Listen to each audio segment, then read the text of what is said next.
The cold in the dead zone was not merely a drop in temperature. It was a living, malicious entity.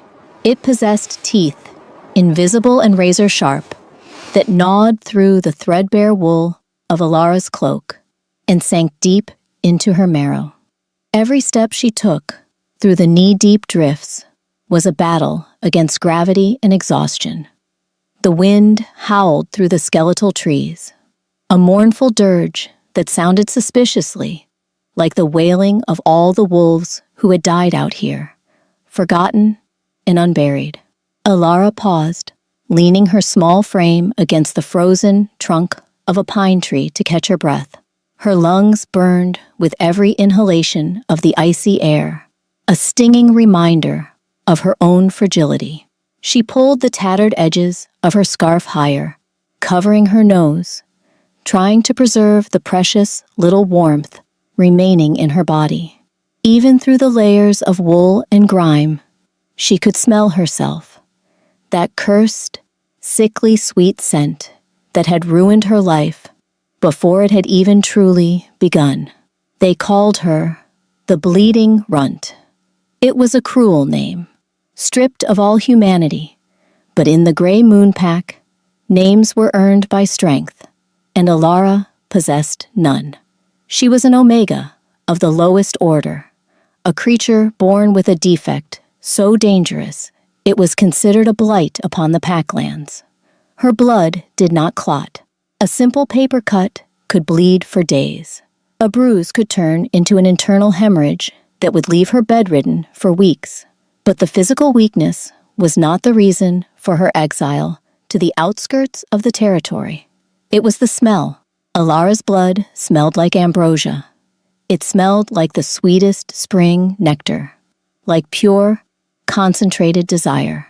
To a shifted wolf, the scent of her blood was a drug, an overwhelming aphrodisiac that drove males into a feral frenzy of lust and hunger.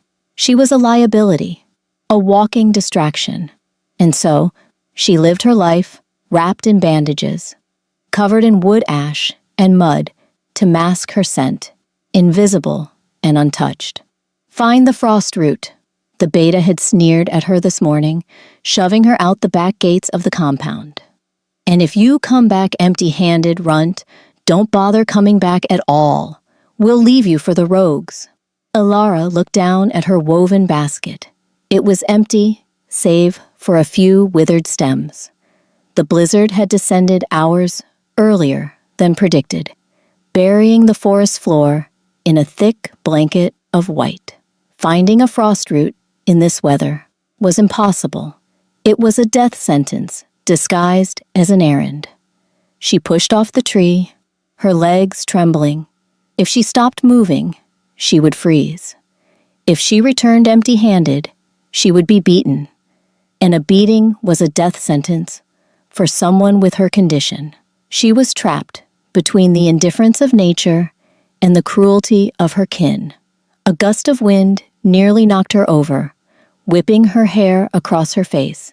As she stumbled, her hand flailed out to catch her balance. Her palm grazed the jagged bark of the pine.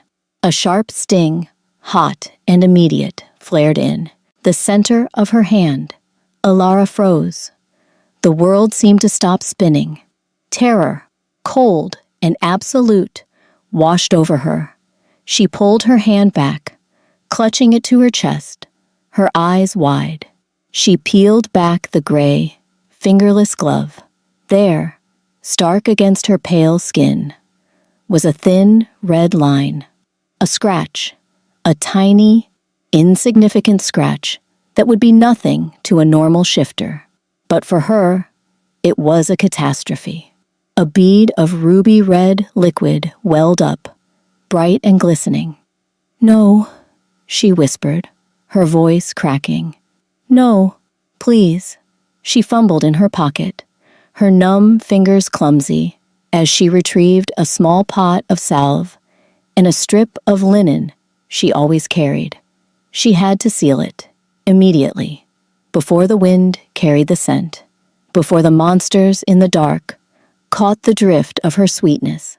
But as she pressed the cloth to her palm, her nose twitched. She froze again. The wind had shifted. It was blowing toward her, carrying a scent from deeper in the woods. Elara sniffed the air, confused. It wasn't the smell of pine or snow. It wasn't the musk of a deer. It was blood, but it wasn't her blood. It didn't have the cloying, sugary sweetness that marked her curse. This blood smelled dark. It smelled like iron and copper, heavy and rich. It smelled like old earth and ozone. It was the blood of a predator, an alpha, thick with power and ancient magic. And underneath the metallic tang, there was something else, something sour and acrid. Wolfsbane. Curiosity, a dangerous trait for an Omega, tugged at her. She should run. She should turn back toward the compound.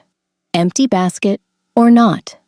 An injured alpha in the woods was the most dangerous thing imaginable. A wounded beast lashed out at anything that moved. Yet, her feet didn't turn back. The scent of the wolfsbane was heavy. Someone was dying alone in the cold, just as she was destined to do. A pang of empathy, sharp and unwanted, pierced her chest. She knew what it was like to be discarded. She knew what it was like to suffer while the world turned a blind eye. Elara took a step forward, then another.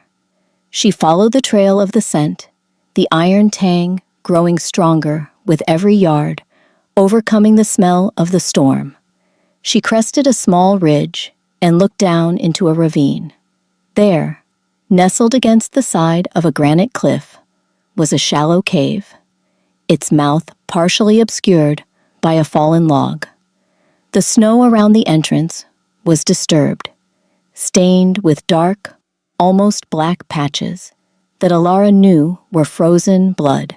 She crept closer, her heart hammering against her ribs like a trapped bird. The wind died down as she entered the shelter of the ravine, leaving a heavy, oppressive silence. She reached the mouth of the cave and peered inside. She gasped, her hand flying to her mouth to stifle the sound. Lying in the gloom was a wolf. But to call him a wolf seemed an insult to the sheer magnitude of the creature. He was massive, easily twice the size of the wolves in her pack. His fur was pitch black, darker than the shadows, clinging to the cave walls, an absorbing void of obsidian. He was lying on his side, his massive chest heaving with shallow, ragged breaths. Elara's eyes adjusted to the dim light. The beast was wrecked. His flank was matted with blood, 3 long claw marks tearing through the thick coat. But it was the smell coming from his shoulder that made her eyes water. A silver arrow shaft had been snapped off, leaving the head embedded deep in the muscle. The flesh around the wound was black and necrotizing, pumping the acrid scent of wolfsbane into the air. He was trembling, not just shivering from the cold, but convulsing. The poison was shutting down his nervous system. Elara stood paralyzed at the entrance. Every instinct she had screamed at her to run. This was an alpha. Even half dead, he could snap her neck with a single bite. He was a monster, a creature of violence and dominance. The wolf's ear twitched. A low, rumbling growl vibrated through the floor of the cave, felt in the soles of her boots before it was heard. He lifted his head. Elara stopped breathing. His eyes were a terrifying shade of gold, but they were clouded with a milky haze of pain and delirium. He looked at her, but she wasn't sure he truly saw her. He bared his teeth, long, white daggers designed to tear flesh from bone. Snarls ripped from his throat, wet and gurgling. He tried to rise, his massive paws scrabbling against the stone floor, but his legs collapsed under him. He fell back, with a heavy thud, a whine of frustration and agony escaping him. He was trapped. He was powerful, lethal, and magnificent, and he was dying in the dirt, consumed by poison and cold. Alara looked at his eyes again. Beneath the gold and the haze, she saw it. The fear, the raw, naked fear of a creature that knows its end has come. She looked at her own hand, still clutched to her chest, the bandage stained with a single dot of her own blood. She looked at the empty basket that would earn her a beating if she returned. She had nothing. She was nothing. The world had told her that her entire life, she was the runt, the waste of space, the mistake. But looking at this fallen king of the forest, she didn't feel like a mistake. She felt needed. The wolf let out a long, shuddering exhale, his head dropping back to the stone. His eyes began to close, the fight draining out of him as the wolfsbane claimed his heart. "No," Alara whispered. She dropped her basket. It hit the snow with a soft whomp. She stepped into the cave. The wolf's eyes snapped open. He snarled again. A warning, a promise of death. He snapped his jaws at the air, trying to ward her off. "I'm not going to hurt you," Alara said, her voice trembling, but surprisingly clear in the small space. She held her hands up, palms open, showing him she held no weapon. "I'm not going to hurt you." She moved closer, inch by cautious inch. The smell of him was overwhelming now. The blood, the rot, the wild masculine musk. It was terrifying, but it was also magnetic. She knelt in the dirt, just out of range of his teeth. The cold radiating off him was shocking. An alpha should be a furnace of heat, but he was freezing.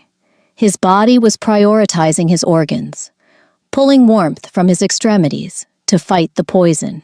He would freeze to death before the wolfsbane killed him.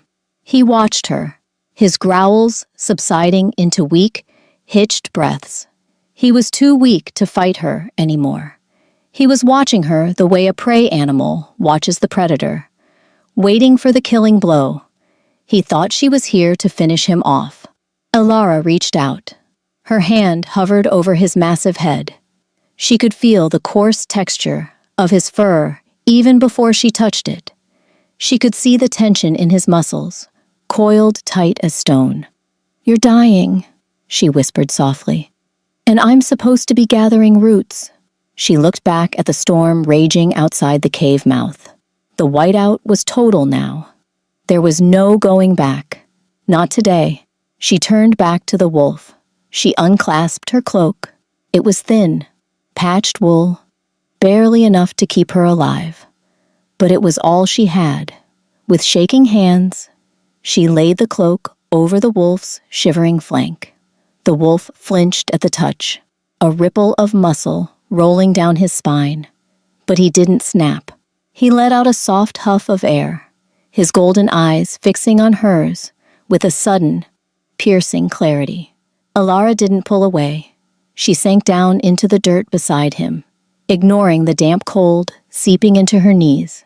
She moved closer, until her side was pressed against the thick fur of his back, trying to share what little body heat she possessed. "I don't know who you are," she murmured, pulling the edges of the cloak to cover him better. "And you probably would have killed me if you were standing. But I won't let you die alone in the dark." The wolf's breathing hitched, then slowed. The tension didn't leave his body, but the growling stopped. He was accepting her presence, or perhaps he was just too far gone to care. Alara closed her eyes, listening to the wind scream outside, aware that with every minute she stayed, the danger grew. But for the first time in her miserable, lonely life, she wasn't invisible. She was the only thing standing between this magnificent beast and the void. She stayed. The silence in the cave was heavier than the stone walls surrounding them. Outside, the blizzard had escalated into a white fury. sealing the entrance with a growing drift of snow. The wind no longer screamed. It moaned, a low, vibrato thrum that vibrated against Alara's spine.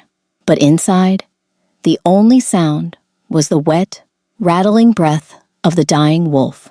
Alara sat back on her heels, her knees protesting against the hard rock floor.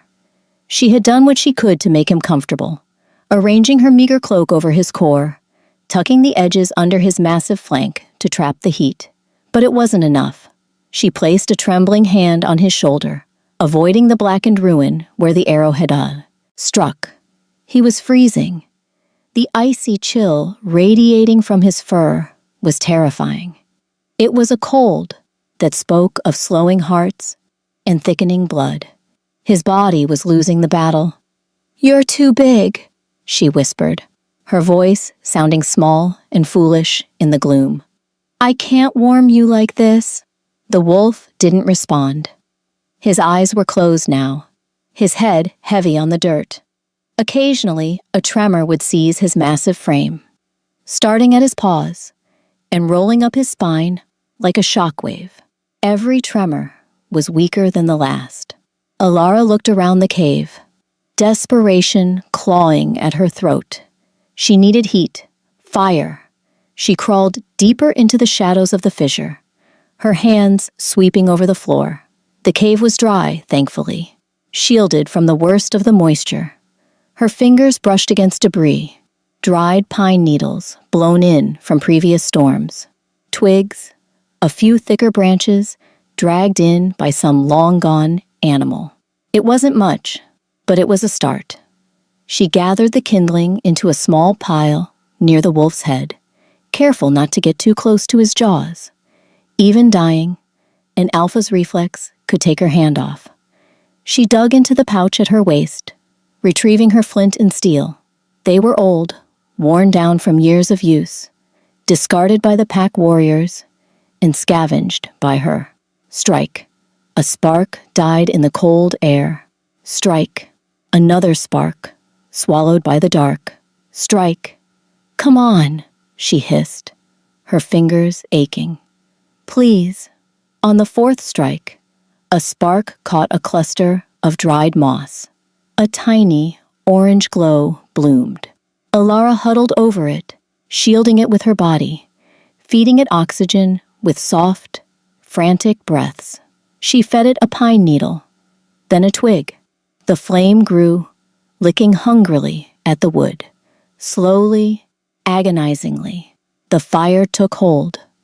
A sphere of warm, amber light pushed back the shadows.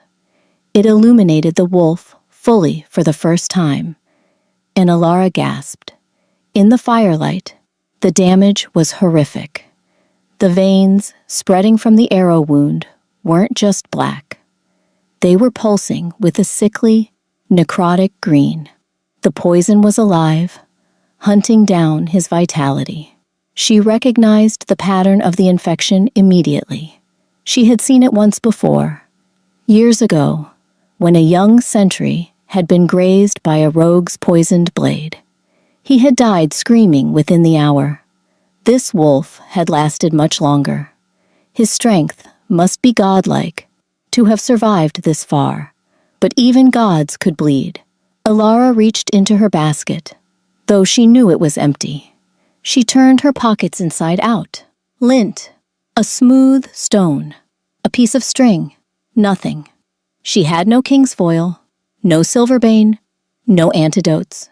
She was a herbalist without herbs, a healer with empty hands. She looked at the wolf. His breathing had shallowed to barely a flutter. The fire warmed the air, but it wouldn't be enough to burn the poison out of his blood. He needed energy.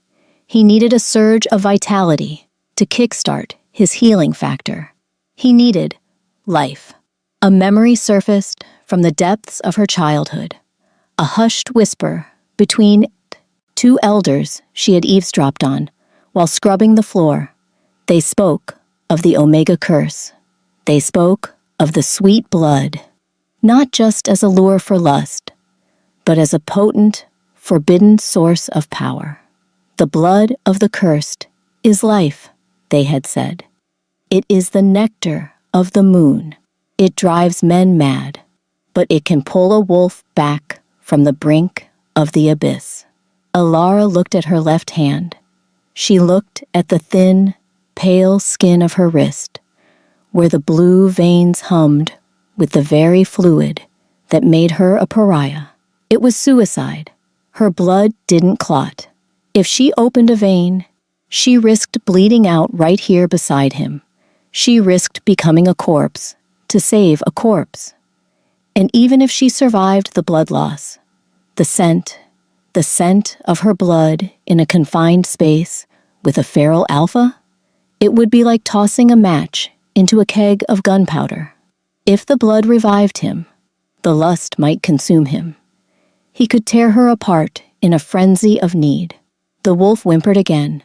It was a high, keen sound, stripped of all dominance. It was the sound of a living thing terrified of the dark. Alara felt tears prick her eyes. She hated her weakness. She hated her fear. But more than anything, she hated the idea of letting something this magnificent simply fade away because she was too cowardly to bleed. "I have nothing else to give you," she whispered to the unconscious beast. She unbuckled the small knife from her belt. It was dull, used for cutting thick stems, but it would serve. "Just, please don't kill me." She moved closer to his head. The heat from his fever was radiating off him now, a dry, sickly warmth. She positioned her wrist over his muzzle. Her hand shook violently. She took a deep breath, squeezed her eyes shut, and sliced. The pain was sharp and white-hot, a line of fire across her palm. Alara gasped, her eyes flying open. The blood didn't trickle. It welled up instantly, fast and free, too fast. It ran in a dark, crimson river down the lifeline of her palm. And then the smell hit her. It wasn't metallic. It didn't smell like copper. It exploded into the cave like a crushed bouquet of night-blooming jasmine, like warm honey and vanilla, like the deepest, most primal musk of a mating season. It was thick, heavy, and intoxicatingly sweet. The effect on the wolf was instantaneous. His eyes snapped open. The milky haze was gone, replaced by a flash of gold, so bright it looked like molten coin. His nostrils flared wide, drinking in the scent. A low rumble started in his chest, not a growl of aggression, but a purr of absolute, starving want. Alara trembled, holding her bleeding hand over his mouth. "Drink," she commanded, her voice barely audible over the roaring of her own pulse. "Take it." The wolf didn't need to be told. Instinct, ancient and overriding, took the wheel. He lifted his head, his movements jerky and desperate. He opened his jaws, his tongue, rough as sandpaper and hot as a brand, lashing out to catch the falling drops. The sensation of his tongue against her sensitive, wounded palm made Alara's knees buckle. A jolt of electricity shot up her arm, settling heavy and hot in her lower belly. This was intimate. It was forbidden. It was more profound than any mating rite. He licked the blood from her skin, groaning as the vitality hit his system. She could almost see it working. The sweet blood was a super fuel. As he lapped at her wound, his breathing deepened. The frantic, thready rhythm of his heart slowed into a powerful, drum-like beat. The green pulsing in his veins began to recede, beaten back by the influx of pure, potent life force. But Alara was fading. The blood was flowing too freely. The cut was too deep. The edges of her vision began to blur, softening into gray wool. She felt light, untethered, as if gravity were losing its hold on her. "Enough," she mumbled, trying to pull her hand away. The wolf growled, a possessive, vibrating sound, and followed her hand. He didn't bite, but he nudged her palm with his wet nose, licking frantically, trying to seal the wound with his own saliva. He knew, somewhere in that feral mind, he knew she was draining herself for him. He licked the cut, over and over, his tongue broad and soothing.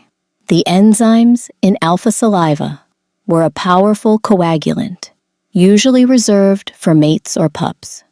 He lavished attention on her palm until the flow finally, miraculously, slowed to a sluggish ooze. Alara slumped back against the cave wall, the knife clattering from her other hand.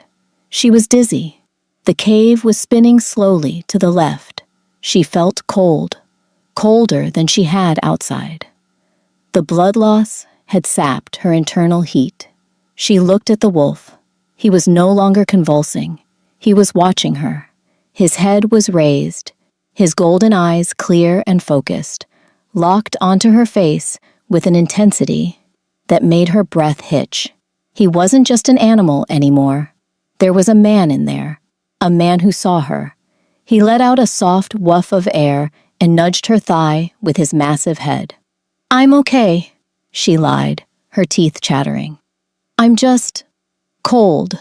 The fire was dying down, consuming the last of the dry moss. The shadows were creeping back in.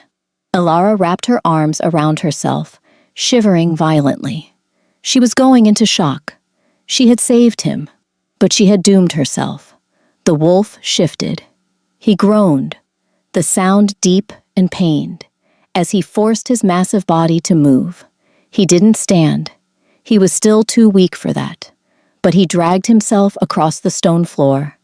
He moved until he was no longer lying parallel to her, but curling around her. He was building a nest, and she was the center of it. He nudged her again, harder this time, pushing her down. "What?" Alara gasped, too weak to resist. She sank to the floor. The wolf immediately draped his heavy head over her legs. He curled his massive body around her small form, creating a wall of black fur and muscle between her and the cold air of the cave. The heat coming off him was incredible. Now that the poison was receding, his natural alpha temperature was returning. He was a furnace. Alara hesitated for a heartbeat. This was an alpha. To touch him without permission was a crime. To lie with him was madness. But she was freezing, and the heat was so inviting. With a soft sob of surrender, Alara turned into him. She pressed her face into the thick, coarse fur of his neck. She buried her hands in his coat. She pulled her knees up, curling into a tight ball against his chest. It was heaven. It was safety. For the first time in 22 years, Alara felt safe. The wolf exhaled, a long, deep sound of contentment. He shifted slightly, bringing his hind leg over her, effectively pinning her against him. He was claiming her, even in sleep. He was keeping his resource safe. The scent of her blood still hung heavy in the air, mixing with the musk of his fur and the smoke of the dying fire. It was a heady, drugged atmosphere. Alara's eyes felt heavy. The darkness of the cave seemed to soften, becoming a velvet blanket rather than a void. She could hear the wolf's heart beating against her ear. Thump, thump, thump, thump, strong and steady. It was a lullaby. "You're welcome," she whispered into his fur, her voice slurring as consciousness slipped away. The last thing she felt before the darkness took her was the rough, wet glide of his tongue against her cheek, wiping away a smudge of ash. A thank you, a promise. Then the fire died, and they slept in the dark, two broken things holding each other together against the storm. Light. It was the first thing Alara noticed. Not the flickering, amber warmth of the fire that had long since died into a pile of gray ash, but the harsh, pale blue light of a winter morning filtering through the snow-blocked entrance of the cave. The second thing she noticed was the heat. She was not freezing. In fact, she was warm. Impossibly warm. A heavy, solid weight was draped over her waist, pinning her to the stone floor, and a wall of scorching heat was pressed against her back. It felt like she was sleeping against a furnace.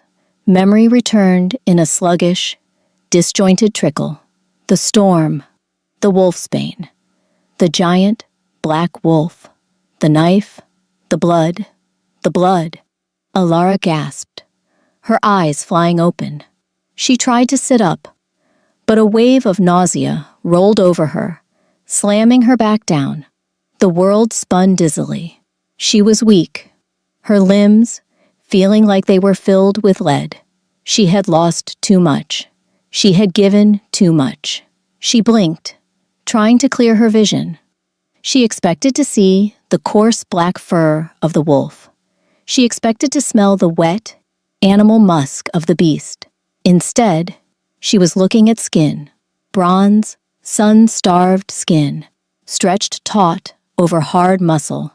It was a back, a human back. Alara's breath hitched in her throat. She shifted slightly, her movement causing the arm draped over her waist to tighten reflexively. It wasn't a paw. It was a forearm, thick with corded muscle, dusted with dark hair, ending in a hand large enough to crush her skull. The wolf was gone. Panic, cold and sharp, cut through the fog of her blood loss. She knew what this meant. Every shifter had a human form, but usually the transition required conscious effort. For a wolf to shift back while unconscious meant the healing was complete. The beast had retreated, satisfied that the vessel was safe. She was lying in the arms of a strange man, a naked, alpha male stranger. Alara slowly, carefully, tried to slide out from under the heavy arm. She needed to see his face. She needed to know if she had saved a savior or a monster. She managed to roll onto her back. The movement disturbed him. The man groaned, a low, rumbling sound that vibrated deep in his chest and rolled over. Alara stopped breathing. He was devastating. Even in the grime of the cave, covered in dried mud and streaks of old blood, he was beautiful in a way that was almost painful to look at. His hair was black as a raven's wing, falling in tangled waves over his forehead. His jaw was square and covered in a heavy shadow of stubble. A thick, jagged scar ran from his temple down to his jawline, a testament to a life of violence. But it didn't mar his features. It only enhanced the brutal symmetry of his face. But it was his body that terrified her. He was massive. Shoulders that spanned the width of the sleeping space, a chest that looked carved from granite, and a torso crisscrossed with old white scars. And there, on his left shoulder, where the necrotizing arrow wound had been, Alara reached out, her fingers hovering inches from his skin. The black rot was gone. The green poison was gone. In its place was fresh, pink skin, knitting together at a supernatural speed. A faint, jagged line remained, but the infection had been burned out. Her blood, it had worked. "You're alive," she whispered, the words barely forming on her dry lips. Suddenly, the man's nostrils flared, his brow furrowed in his sleep. He inhaled sharply, a deep, testing sniff. His eyes snapped open. Alara froze. They were the same eyes, gold, molten, burning gold. But the milky haze of the wolf was gone, replaced by a terrifying, razor-sharp intelligence. There was no confusion in those eyes, only instant, predatory awareness. He moved faster than humanly possible. In a blur of motion, he was over her. He pinned her wrists to the stone floor with one hand, his other forearm pressing against her collarbone, not choking her, but holding her immobile. "Who are you?" His voice was a weapon. It was deep, gravelly, and commanded absolute obedience. It wasn't a question. It was an interrogation. Elara stared up at him, her heart hammering against her ribs like a trapped bird. She was terrified, yes, but beneath the fear, there was something else. A strange, magnetic pull. His scent, rain, ozone, and power washed over her, drowning out the smell of the damp cave. I'm Elara, she stammered. The Alpha stared down at her, his golden gaze sweeping over her face. He took in the dirt-smudged cheeks, the pale lips, the terrified eyes. He looked at the rags she wore. The ash rubbed into her skin to hide her scent. His lip curled slightly, not in disgust, but in confusion. "A rogue?" he growled. "An exile? A runt," she whispered, the shame of the title burning her cheeks. "From the gray moon pack." He frowned. He lowered his head, sniffing the hollow of her throat. He inhaled deeply, and his body went rigid. "That scent," he murmured, his voice losing some of its edge. "Vanilla, honey, iron." He pulled back, looking at her with a sudden, dawning realization. He looked at his own shoulder, seeing the healed wound. He looked at the dried blood on his own chin. Then, he looked at her left hand, still pinned under his grip. He released her wrist instantly, as if he had been burned. He grabbed her hand, bringing it up to his face. The bandage she had hastily applied the night before had fallen off during the night. The cut on her palm was angry and red, though sealed by his wolf's saliva. "You," he breathed. The realization crashed into him. "The wolf, I remember the cold. I remember the pain. And then, you." He looked at her, really looked at her, for the first time. He didn't see the rags or the dirt. He saw the pallor of her skin. He saw the dark circles under her eyes. He saw the tremor in her hands. "You fed me," he said, his voice dropping to a harsh whisper. "You fed me your blood." Elara nodded, too scared to speak. The Alpha's expression shattered. The aggression vanished, replaced by a look of profound shock. He sat back on his heels, releasing her, giving her space. He ran a hand through his hair, his chest heaving. "Do you know who I am?" he asked, his gaze intense. Elara shook her head. I saw the size of your wolf. I knew you were an Alpha, but I don't know your name." He stared at her for a long moment, silence stretching between them. "I am Kaelin Blackwood." Elara gasped. The air left her lungs. Kaelin Blackwood, the Alpha of the Obsidian Shadow Pack, the King of the North. They called him the Butcher King. Stories were told of his ruthlessness, of how he slaughtered the entire Red Tooth clan for encroaching on his borders. He was a myth, a monster, a king who ruled with iron and blood. And she, the pack runt, had spent the night curled against his naked chest. Elara scrambled backward, her back hitting the cold stone wall. She pulled her knees to her chest, trying to make herself small. "I didn't know," she squeaked. "I swear I didn't know. I couldn't let you die." Kaelin didn't move. He watched her retreat with an unreadable expression. Why? He asked softly. Why save a monster, little mouse? You could have left me to the ice. You could have run. I know what it's like, she whispered, looking down at her hands. To be cold, to be hurt, to be alone. She looked up, her eyes wet. Nobody deserves to die like that, not even a monster. Something in Kaelin's face softened. A crack appeared in the stone facade of the Butcher King. He moved then. He didn't lunge. He crawled toward her, slow and deliberate, telegraphing every movement so as not to frighten her. He stopped when he was just inches away. He reached out, his hand hovering near her face. You are hurt, he said. I'm fine, she lied. It's just a scratch. Don't lie to me, he growled softly. I can smell the blood loss on you. You're faint. Your heart is skipping beats. He gently took her left hand again. He cradled it in his massive palms as if it were made of spun glass. He looked at the angry red slash across her lifeline. My blood, she started to warn him. It's cursed. It doesn't clot right. That's why I'm the runt. I'm useless. Useless, Kaelin repeated, his eyes flashing. Your blood brought me back from the grave. It burned the wolfsbane out of my veins. It is not cursed, Alara. It is potent. It is life.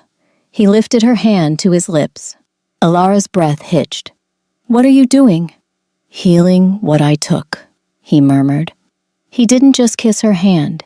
He extended his tongue, hot and wet, and licked the wound.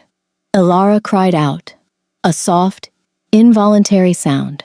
The sensation was electric, where his wolf's tongue had been rough and soothing.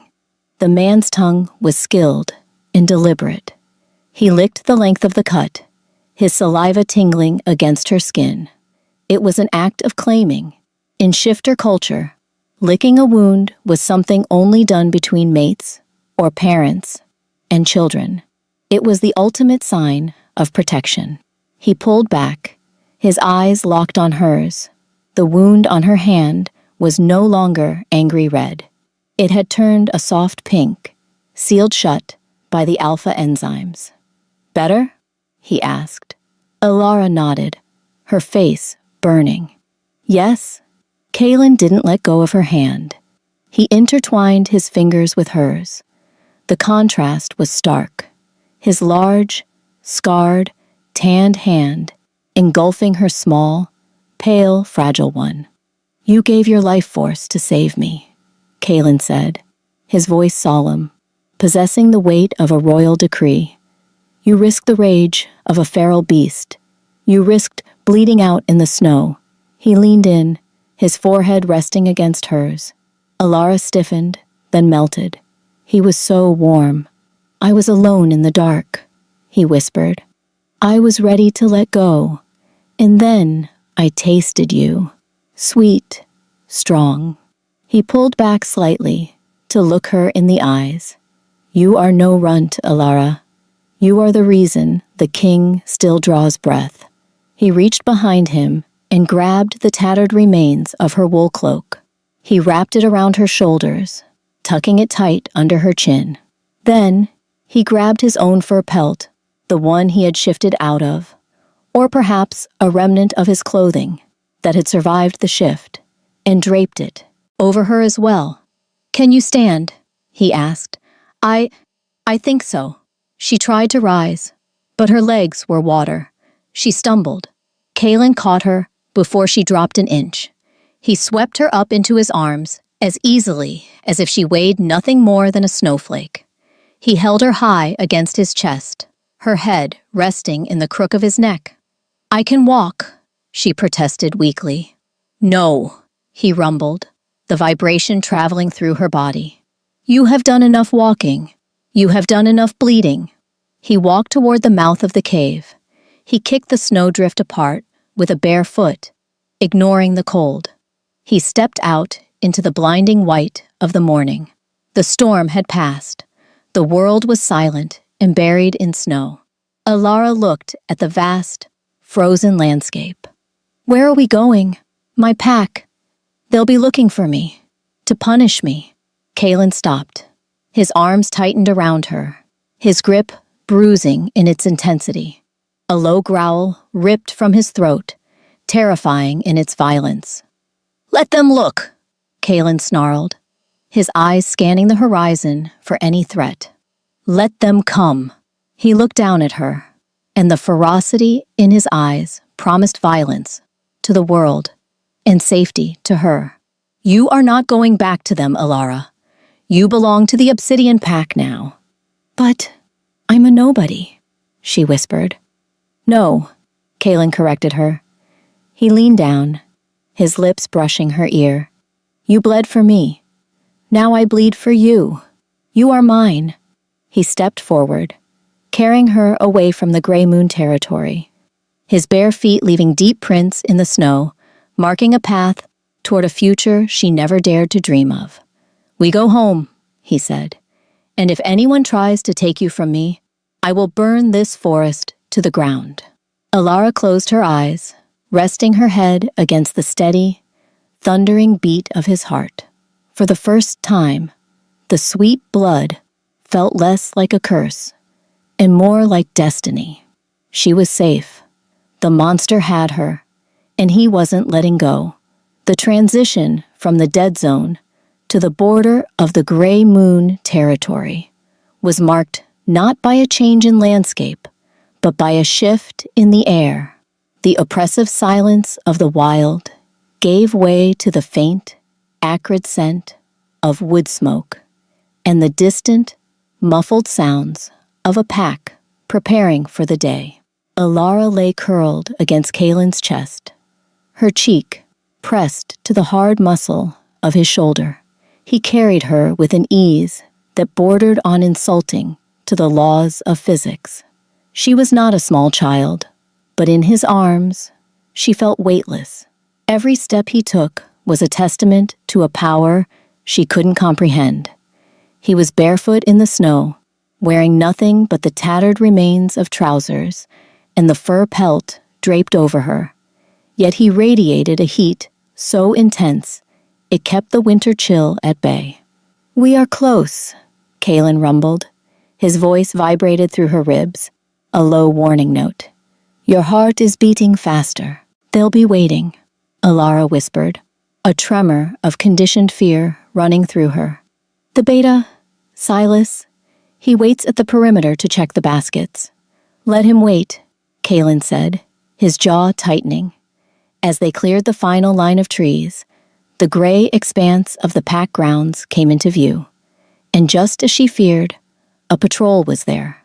3 wolves in human form, dressed in thick winter leathers, stood by the marker stones. In the center was Silas. The beta was a cruel man, with a face like a hatchet and eyes that always seemed to be searching for a reason to hurt someone. He was pacing, checking a pocket watch, his breath puffing in irritated clouds. When Kalen stepped into the clearing, the world seemed to tilt on its axis. The 3 Grey Moon wolves froze. They stared at the massive, semi-naked stranger emerging from the blizzard like a vengeful god, carrying their pack's runt in his arms. Silas recovered first. His shock was quickly replaced by a sneer. He didn't recognize Kalen. Few had seen the Alpha King in the flesh and lived to describe him. And Kalen was currently covered in grime and dried blood. Silas saw only a rogue, a trespasser. Well, Silas barked, stepping forward, his hand resting on the hilt of the blade at his hip. Look what the cat dragged in, or rather, what the runt dragged in. He looked at Alara, his eyes narrowing with disgust. You're late, girl. And where is my frost root? Did you decide to open your legs for a rogue instead of doing your duty? Alara flinched, instinctively burying her face in Kalen's neck. The shame was a physical blow. Kalen stopped. He didn't put Alara down. He didn't step back. He simply stood there, a statue of bronze and iron, and the temperature in the clearing seemed to drop 10 degrees. "Careful," Kalen said. His voice was soft, terrifyingly so. It sounded like the crack of ice on a frozen lake before the surface shatters. "Speak to her again, and I will rip your tongue from your head." Silas laughed. It was a harsh, barking sound. "You have spirit for a rogue. Do you know where you are? This is Gray Moon territory. And that," he pointed a gloved finger at Alara, "is my property. Put the bitch down, rogue. She has a whipping scheduled for being late." The air around Kalen shimmered. It was the Alpha aura, a wave of pure, concentrated dominance that exploded outward from his body. It hit the 3 Gray Moon wolves like a physical shockwave. The 2 guards behind Silas whimpered and dropped to their knees, their instincts screaming at them to submit. They recognized the power, even if they didn't know the source. It was ancient. It was crushing. Silas staggered back, clutching his chest, his face draining of color. What are you?" "I am the judgment you were not expecting," Kalen intoned. He took a step forward. Silas scrambled backward, drawing his knife. It was a futile gesture, pathetic against the force advancing on him. "I said, put her down," Silas screamed, his voice cracking with panic. "No," Kalen said. With a movement too fast to track, Kalen lashed out with his free hand. He didn't even need to shift. He backhanded Silas across the face. The sound was like a gunshot. The beta was lifted off his feet and hurled 10 yards through the air, crashing into a pine tree with a sickening crunch of bone. Silas slumped to the ground, unconscious, his jaw hanging at an unnatural angle. The clearing fell silent. The 2 kneeling guards were shaking violently, their foreheads pressed into the snow. Kalen looked down at them. His golden eyes were burning. "Tell your Alpha," he commanded, his voice booming across the clearing, "that Kalen Blackwood, the Alpha King of the Obsidian Shadow, has passed through here." The guards gasped, the color leaving their faces. "The Butcher King." "Tell him," Kalen continued, tightening his hold on Alara, "that he harbored a queen and treated her like a slave. Tell him he is lucky I have a woman to tend to, or I would wipe this pathetic pack from the face of the earth today." He turned his back on them, a gesture of ultimate disrespect. He walked away, carrying Alara past the boundaries of her prison, leaving the Gray Moon wolves trembling in the snow. Alara was trembling too. You told them I was a queen?" Kalen looked down at her, the golden fire in his eyes softening into liquid amber. "I only spoke the truth. You saved a king. That makes you royalty by blood right, and soon by bond." The journey to the Obsidian Palace was a blur of exhaustion and awe.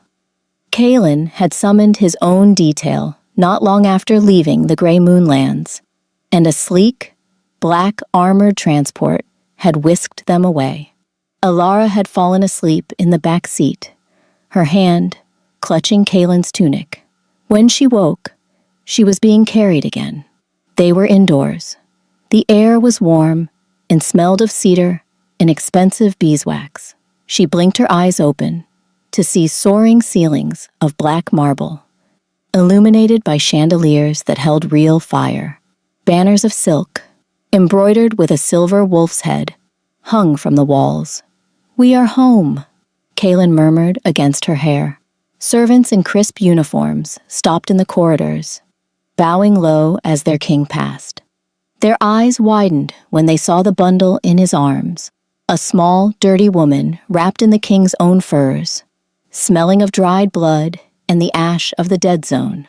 But no one spoke.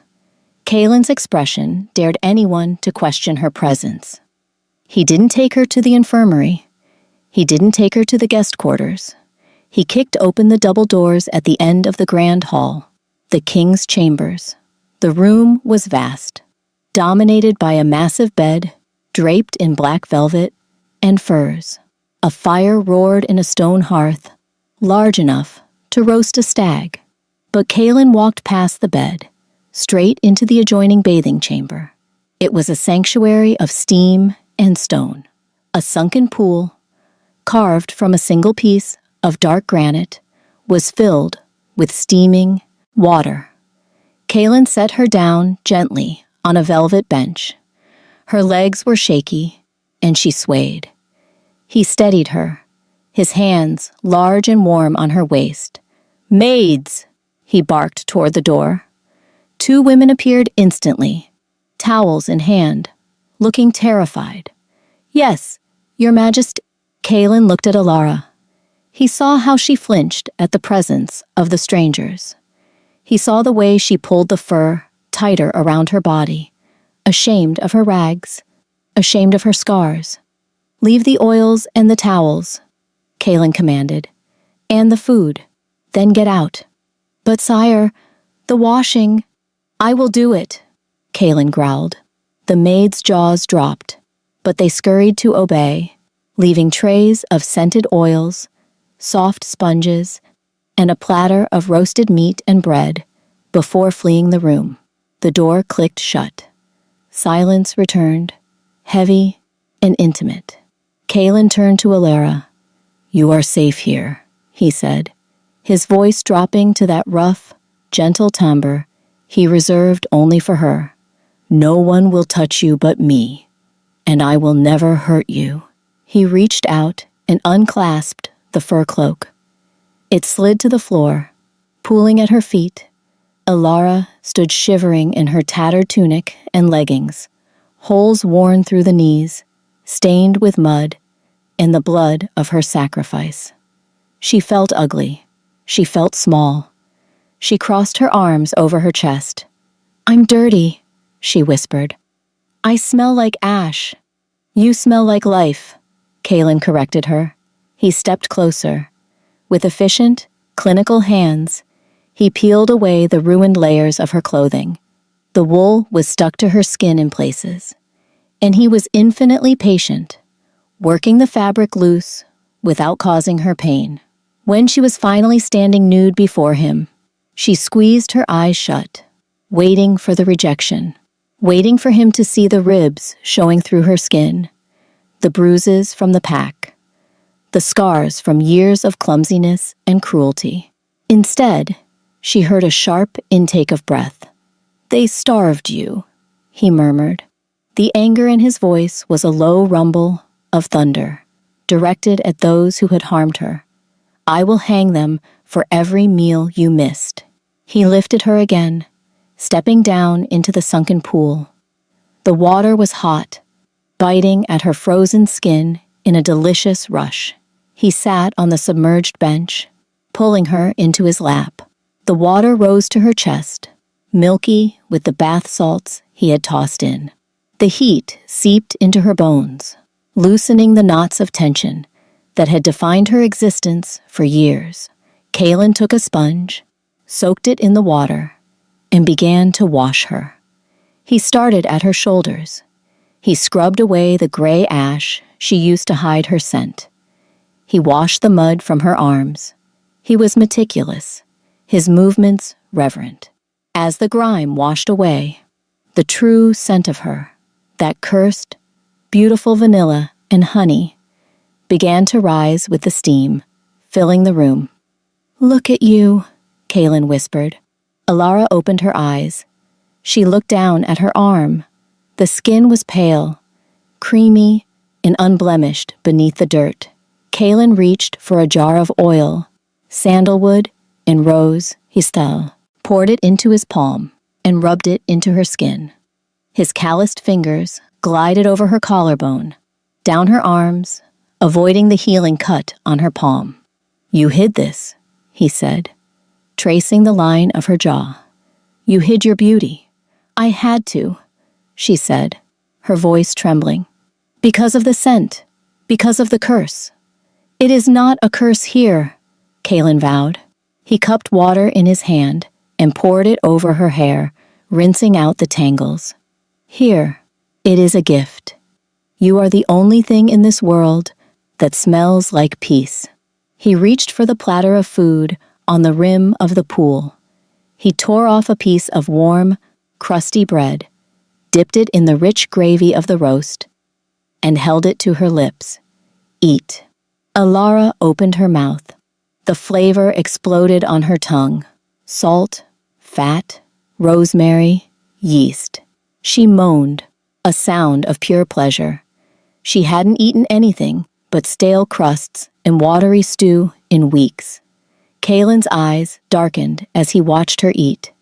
He fed her piece after piece, watching her chew, watching the color return to her cheeks. He fed her as if she were a starving bird, intent on nursing her back to health. When she was full and clean and warm, she leaned back against his chest. The water lapped around them. "Why?" she asked quietly. "I'm just an omega, a broken one." Kaelin wrapped his arms around her waist, resting his chin on her wet head. He looked at their reflection in the large mirror on the far wall, the massive, scarred king and the small, pale woman. "You found me when I was a beast," he said. "You saw the monster, and you gave him your blood. You didn't run. You didn't flinch." He pressed a kiss to the top of her head. "A wolf knows his mate, Alara. My soul knew yours the moment your blood touched my tongue.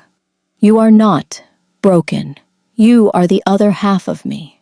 Alara looked at the reflection. For the first time, she didn't see a victim. She saw a woman held in the arms of a king.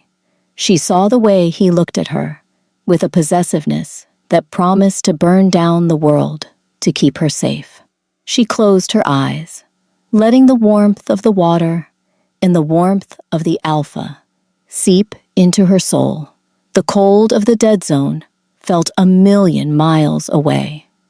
"I'm not going back," she whispered, more to herself than to him. "No," Kaelin agreed, tightening his hold. "You are already home." The silk of the dress was cool against Alara's skin, a sensation so foreign it felt like a dream. It was a deep, midnight blue, the color of the sky just before true darkness fell, embroidered with silver thread that caught the light of the chandeliers.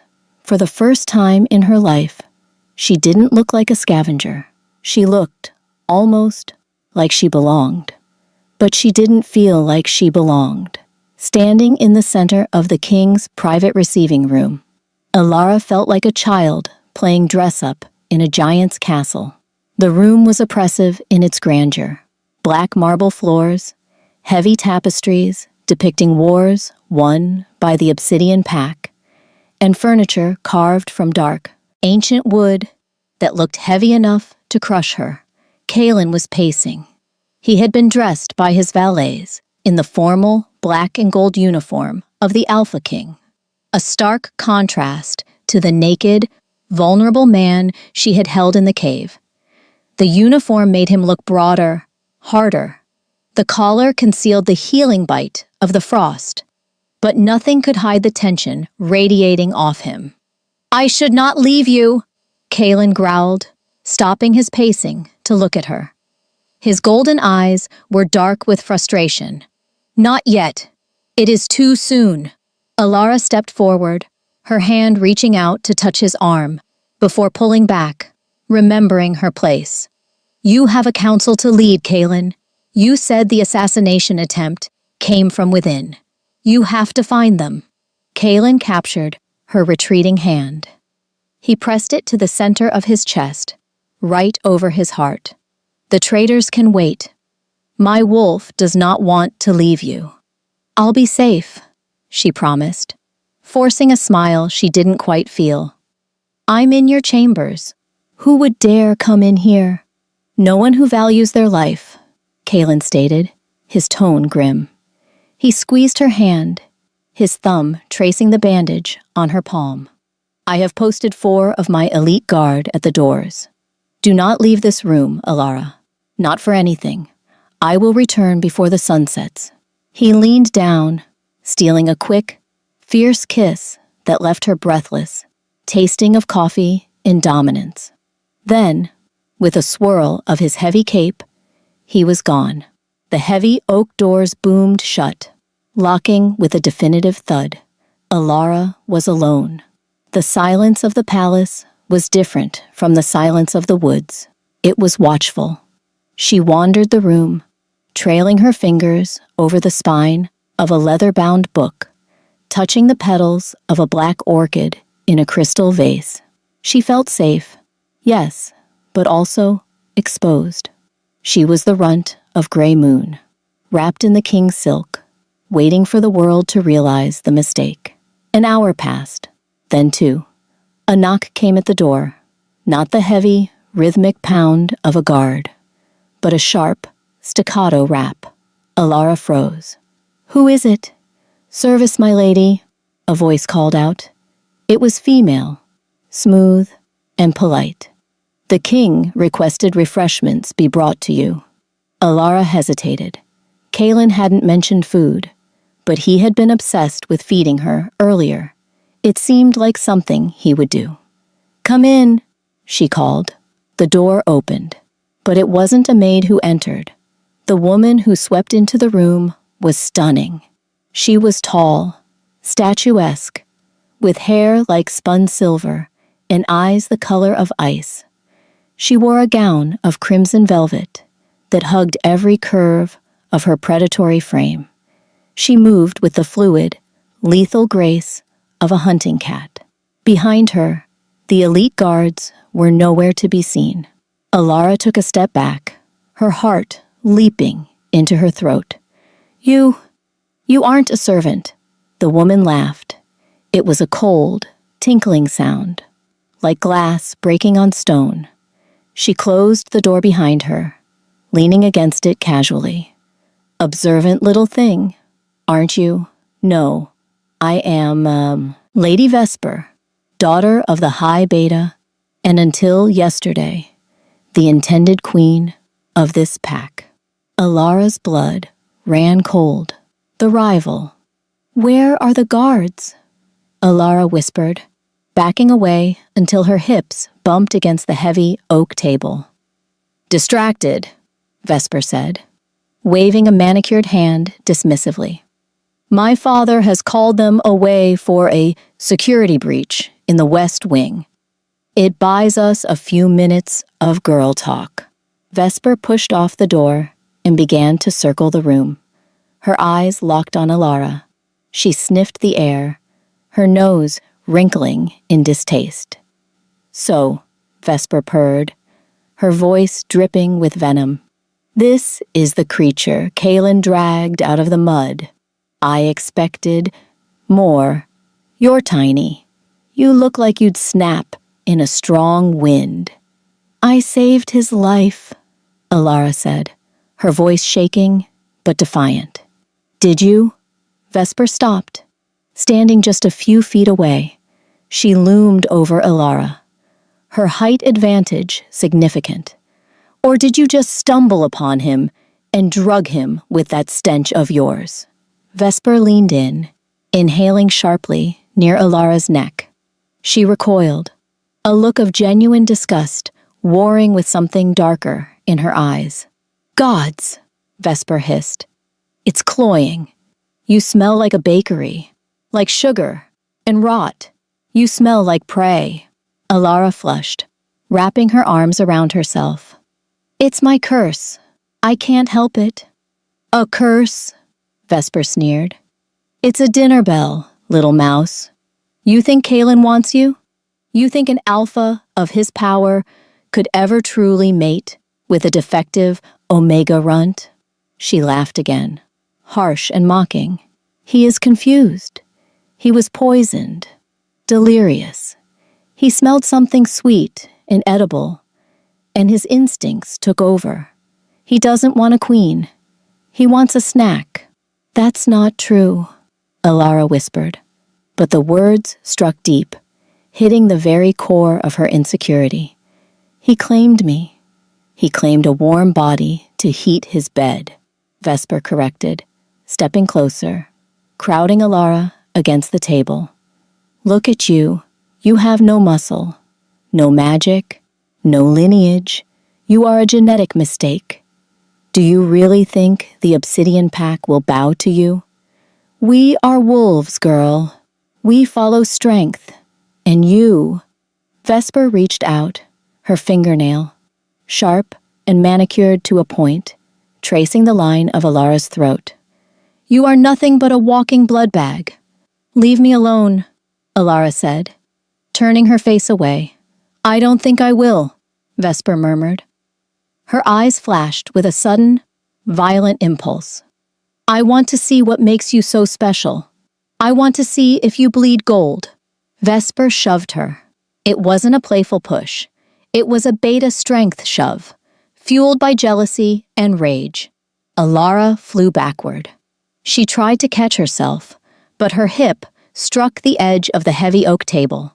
She spun, losing her balance, and crashed into a pedestal holding a large crystal vase. The vase shattered.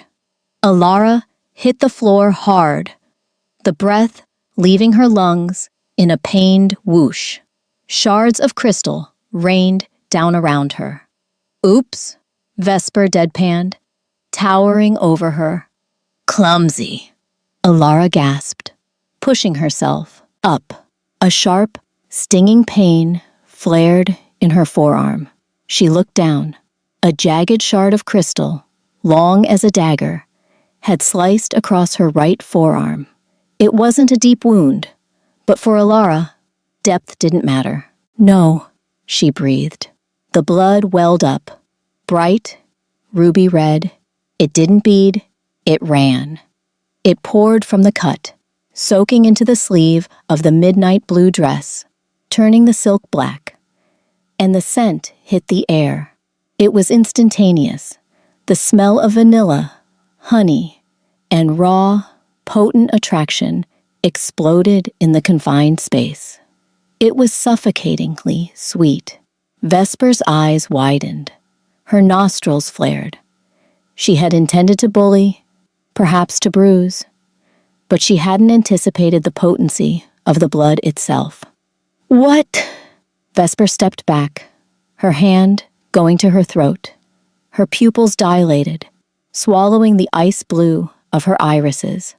"What is that?" "Get out!"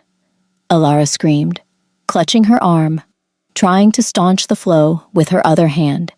"Get out before you kill me!" But Vesper didn't leave. She stood frozen, swaying slightly. The wolf inside her was reacting to the scent. It was the scent of the ultimate prey, the ultimate prize. It triggered a prey drive so intense it overrode logic. Vesper's lip curled back, revealing her teeth. A low growl started in her throat. She looked at Alara, not with hatred, but with hunger. The door to the chambers burst open. It wasn't Kalen. It was one of the elite guards who had been lured away, rushing back to his post. He stopped in the doorway, his weapon drawn. "My lady, we heard a crash." The guard froze. He dropped his weapon.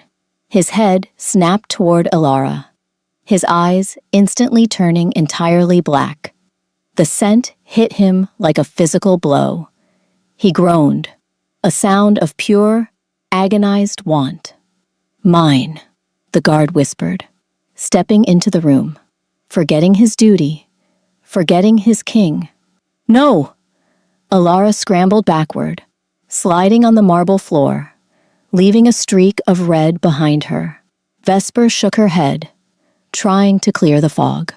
She's doing it on purpose," she shrieked, her voice hysterical. "She's bewitching us." Vesper lunged, whether to kill Alara or simply to stop the scent. She didn't know. Her hands were claws, aiming for Alara's throat. Alara squeezed her eyes shut, raising her bleeding arm to shield her face. Boom! The entire room shook. The balcony doors, made of reinforced glass and iron, exploded inward. Shattered glass sprayed across the room like diamond dust. Through the wreckage, a black shadow moved. It was a blur of violence, moving faster than thought. A roar, so loud it cracked the plaster on the ceiling, filled the air. It wasn't a human shout. It was the roar of a monster. Vesper was lifted off her feet. Kalen, half shifted, his eyes glowing like twin suns, his teeth elongated into fangs, had crossed the room in a single leap. He caught Vesper by the throat, mid-lunge. He didn't just stop her. He slammed her into the stone wall, on the far side of the room, with enough force to crater the masonry. Vesper slumped to the floor, gasping, clutching her crushed throat, too stunned to even shift. The guard in the doorway, seeing the king, tried to snap out of his trance. "My king! The scent! I couldn't—" Kalen didn't listen. He spun, a guttural snarl ripping from his chest. He grabbed the heavy oak table, solid wood weighing hundreds of pounds, and flipped it over with one hand, creating a barricade between the door and Alara. "Out!" Kalen roared at the guard. The command was laced with alpha magic, so potent it forced the guard to his knees. "Get out, or I will tear your head off!" The guard scrambled backward, terrified, fleeing down the corridor. Kalen slammed the main door shut with a wave of his hand, engaging the deadbolt with a telekinetic slam of force. Silence fell, heavy and terrified. The only sound was Vesper's wheezing breaths from the corner and the dripping of Alara's blood onto the floor. Alara cowered amidst the glass shards, holding her bleeding arm. She was shaking violently. The scent was everywhere. She waited for Kalen to turn on her. She waited for the sweet blood to drive him mad, just as Vesper said it would. She waited for him to see her as meat. Kalen turned slowly. His chest was heaving. His uniform was torn at the shoulder where his muscles had expanded in his partial shift. His claws were fully extended. He looked at Vesper, who was trying to crawl away. "You touched her," Kalen said. His voice was devoid of humanity. It was the voice of the void. "You spilled her blood." "Kalen, please," Vesper rasped, blood bubbling on her lips. She provoked me. The smell. That smell," Kalen said, walking toward Alara, ignoring Vesper completely, "is the smell of my soul." Vesper's eyes went wide. She realized too late the magnitude of her error. Kalen reached Alara. She flinched, curling into a ball. "Alara," he choked out. He fell to his knees in the glass. He didn't care about the shards cutting his skin. He reached for her, his hands trembling. But he didn't reach for her throat. He reached for her injured arm. His eyes were wild, fighting the prey drive, fighting the biology that told him to bite. But his heart, his love, was stronger. "I'm sorry," Alara sobbed. "I'm sorry. I made a mess. I'm sorry I smell." "No," Kalen groaned. He ripped the silk sash from his waist. He wrapped it tight around her forearm, winding it again and again, applying pressure. "Don't apologize. Never apologize for bleeding." He pulled her into his lap, crushing her against his chest, burying his face in her neck. He inhaled deeply, not the blood, but her skin, her hair. "I should have killed her," he growled into her ear, his body vibrating with adrenaline. "I will kill her." "The scent," Alara whispered. Does it hurt you?" Kalen pulled back. His eyes were blown wide, the gold consuming the white. Sweat beaded on his forehead. He was fighting a war inside his own skull. "It makes me want to devour you," he admitted, his voice raw. But not like they do. I don't want to consume you, Alara. He cupped her face, his thumbs smearing a streak of her blood onto her cheek. I want to keep you, he vowed. I want to bury you inside me, so the world can never touch you again. He looked over his shoulder at Vesper, who was watching them with terrified awe. Guards! Kaelin bellowed, his voice carrying through the thick doors. The doors edged open. The captain of the guard stood there, head bowed, eyes averted to avoid the challenge. Take Lady Vesper to the dungeons, Kaelin commanded, turning back to Alara. Prepare the executioner's block for dawn. No! Vesper screamed as two guards dragged her out. Kaelin, I am a beta. You can't. You touched my queen, Kaelin snarled, baring his fangs. You are meat. The doors slammed shut again. Alara looked at the sash around her arm. The blood was soaking through, but slower now. The bleeding won't stop, she whispered, the familiar wooziness returning. Kaelin, I'm cold. Kaelin scooped her up. He carried her, not to the bed, but to the center of the room. Amidst the wreckage, he sat down, cradling her. It will stop, he said, a new resolve hardening his features. I will make it stop. Forever. He looked at the junction of her neck and shoulder, the mating spot. I have to claim you, Alara, he said, his voice urgent. Not just with words. The mating bite. My venom will change your blood. It will cure the defect. You will never bleed like this again. Alara looked up at him. She saw the hunger, yes, but she saw the desperation. He was terrified of losing her. Will it hurt? She asked. Yes, he whispered. But then, we will be one. Alara reached up, her bloody hand touching his cheek. Do it.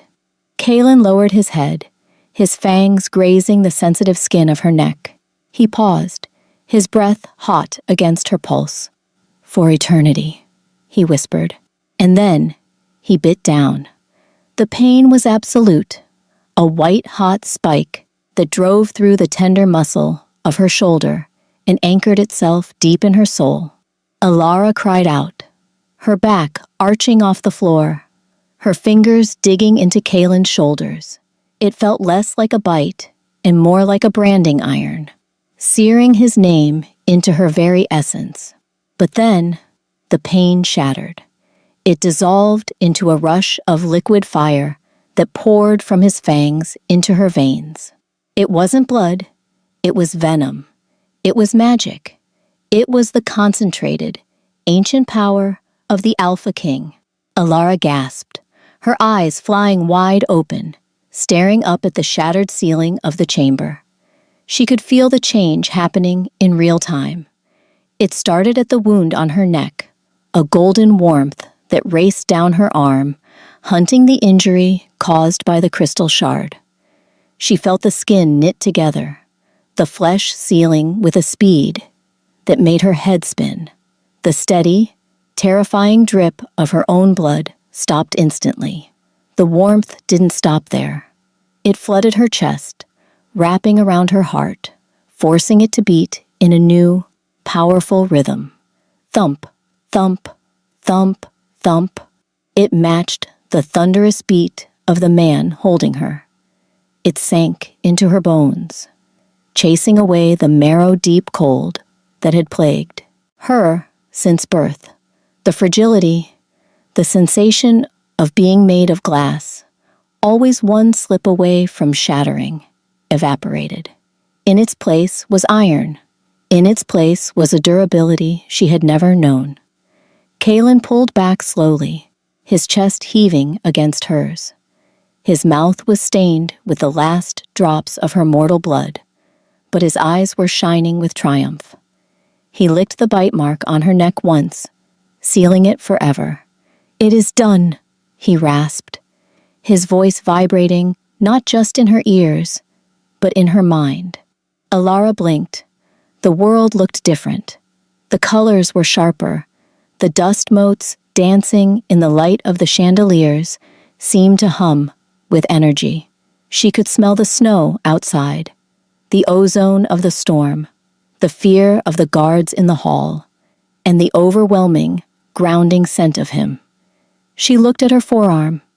Kaelin unwound the blood-soaked sash.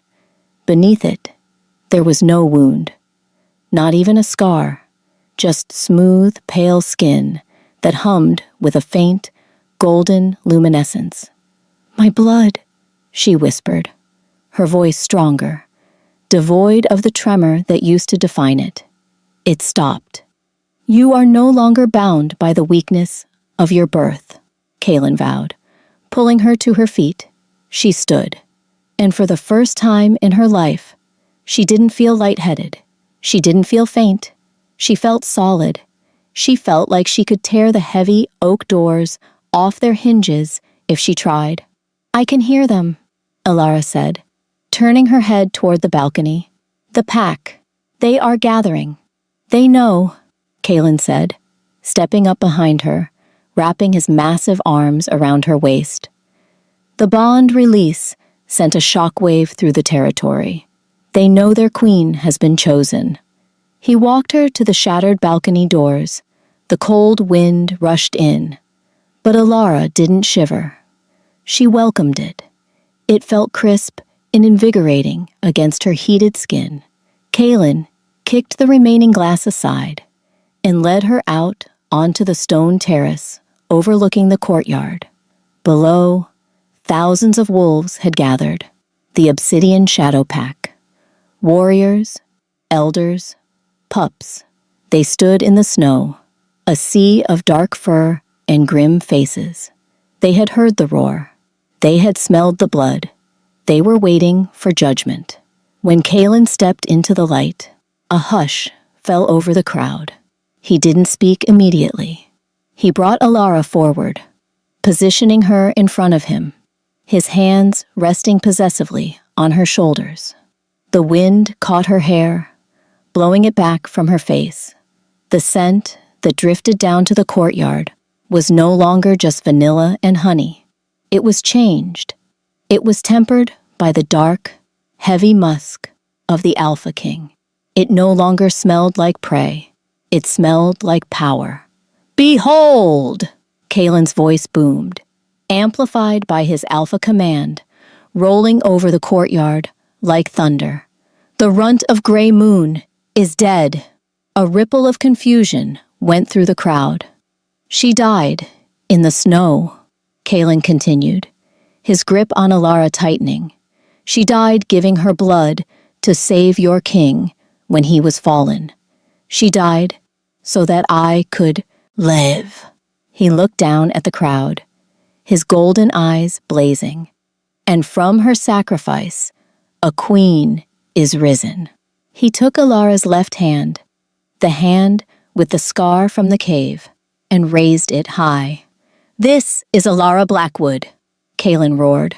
"She carries my venom in her veins. She carries my life in her hands. Her blood is sacred. Her word is law. Bow to her or answer to me." Silence stretched for a heartbeat. Then, the captain of the guard, the first to recover from the scene in the chamber, dropped to one knee in the snow. "Long live the queen!" he shouted. It was the spark that lit the fire. One by one, then in waves, the thousands of shifters dropped to their knees. Heads bowed, necks bared. A low, unified rumble of submission rose from the courtyard, vibrating through the stone of the balcony and up through the soles of Alara's feet. Alara looked out at the sea of bowed heads. These were the monsters she had feared her entire life. These were the predators who would have hunted her for sport a day ago. Now, they were her subjects. She leaned back against Kaelin, feeling the solid wall of his chest, the anchor that held her to the earth. "They aren't bowing to the king," Kaelin whispered in her ear, his voice thick with pride. "They are bowing to you, my love, to your courage, Alara lifted her chin. She didn't hide. She didn't flinch. She accepted their submission. Not with arrogance, but with the quiet dignity of a woman who had walked through hell and come out the other side carrying fire. Hours later, the adrenaline had faded into a warm, glowing contentment. The great hall was empty, save for the two of them. Kaelin sat on the obsidian throne, a massive seat carved from volcanic glass. But he wasn't sitting alone. He was sprawled comfortably, one leg stretched out, and Alara was curled in his lap, her legs draped over the armrest, her head resting on his shoulder. The court healers had come and gone, marveling at her physiology, confirming what she already felt. The clotting disorder was gone. Her blood was now enriched with alpha markers. She would live a long, healthy life. A life spanning centuries. Beside him, Alara traced the line of the scar on Kaelin's jaw. "What will happen to the Grey Moon Pack?" she asked softly. Kaelin captured her hand, kissing her fingertips. "They have been dissolved. Their lands are now ours. Those who were cruel to you have been removed. The rest will learn what it means to be part of a true pack. A pack that protects its own." "Removed?" Alara raised an eyebrow. "I am a king, Alara, not a saint," Kaelin rumbled, a dark smirk touching his lips. "No one hurts my mate and keeps their head." Alara sighed, snuggling deeper into his embrace. She should be horrified, perhaps, but after a lifetime of fear, the ferocity of his protection felt like the warmest blanket in the world. "I never thought I'd be warm," she whispered, looking at the fire crackling in the hearth. "I thought I would die cold in the dead zone." Kaelin tightened his arms around her, pulling her so close there was no space left between them. He buried his face in her hair, inhaling the scent that was now his favorite smell in the universe. "You warmed the frozen wolf with your body," he murmured against her skin.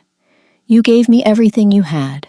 I will spend the rest of eternity making sure you never feel cold again." Alara closed her eyes. The castle was quiet. The storm outside had broken, leaving a clear, star-filled night. The bleeding runt was gone, a ghost of a memory. In her place sat the Eternal Queen, safe in the arms of the monster who worshipped her. "I know," she whispered. "I'm home." Kaelin kissed her, deep and slow, sealing the promise. And in the silence of the throne room, two hearts beat as one, loud and strong, defying the winter forever.